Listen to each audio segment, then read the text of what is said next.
Whenever I've heard someone say there's no such thing as willpower, internally I've called BS. Personally, I do believe there is such a thing as willpower. In our emotional intelligence, this is the skill of impulse control.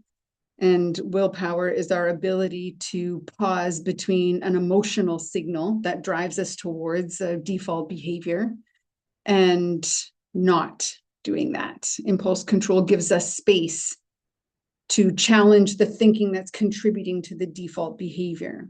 So whether we are saying, I'm too tired, I can't get up for that workout in the morning, I have a lack of willpower, let's call BS on that, because that isn't what's happening. What's happening is there's an impulse that's occurring around an emotional reaction. That's a default to that situation.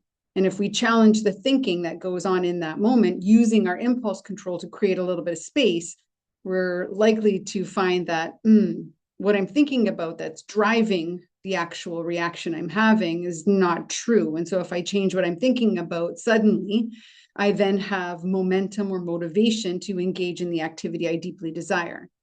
And this goes for anything.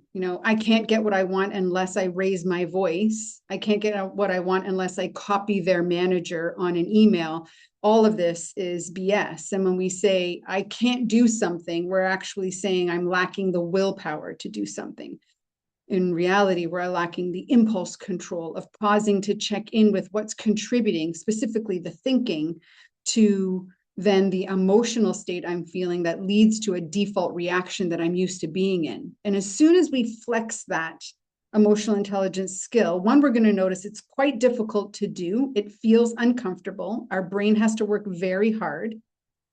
And yet, when we repeat our impulse control over and over again, challenging our thinking, we're going to notice it gets a lot easier, just like our default reactions, because our brains are malleable.